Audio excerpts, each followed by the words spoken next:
one day we were at work and I told my buddy, I was like, we should be wrestlers. And, keep in mind, it's like 2005. Obviously, the internet is not as evolved as it is today. There was no Zoom or anything like that back then, as you know. Yeah. And he's like, how are we going to do that? I was like, I don't know. We'll look it up on the internet. And so, no lie, we looked it up on the internet back then. And there was a training school in Oklahoma City. And I was trained by Al Farrat, Travis Sanchez, and a lady named Dana. And me and my buddy, we drove to Oklahoma City every week for a year. And, initially they worked for this place called Sooner something Championship Wrestling. I don't know why I can't remember the name. And that's the first time I ever met a famous wrestler too. Honky Tonk Man was on one of their shows. And I met him randomly in the bathroom. And I think he was getting, if my memory serves me correctly, I think he was getting changed in the bathroom. It was kind of odd. But nonetheless, he was a nice guy to me at that time. And after that, my trainer Al, he had a falling out with them, so we had nowhere to go. And next thing you know, we're in this girl named Dana's backyard. And Dana is a sweetheart. She had her own little ring in the backyard, and we trained and trained and trained. And it's odd. I don't think a lot of people's journeys start off with promoting and wrestling at the same time. No. And I was so young and naive. I think I was about 25 at the time.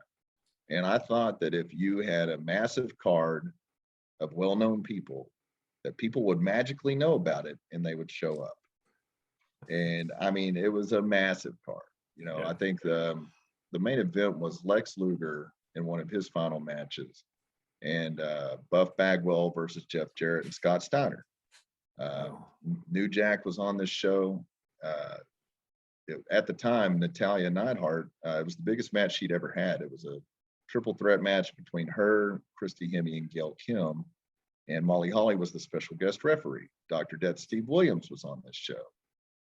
New Jack, the notorious New Jack.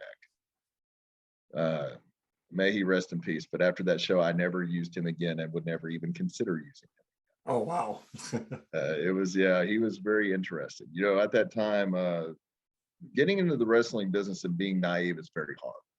Mm-hmm. And, I remember my stepdad was running the music the first show, and New Jack goes up and tells him to play his entrance music all match long.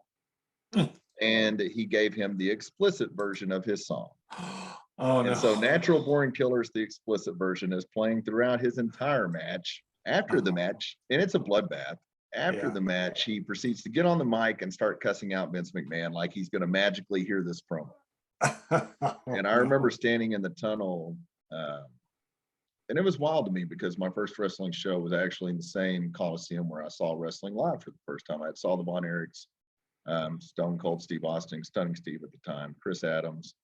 They all came to Ardmore periodically, and so it was the same place that I saw wrestling for the first time. Me and Jeff Jarrett were sitting in the tunnel, and he apologized for how New Jack acted. And, it was interesting. Rhino was on that show. R-Truth was on that show. Wow. Ron Killings. Trying to think of who else was Buff Bagwell. I said Buff Bagwell.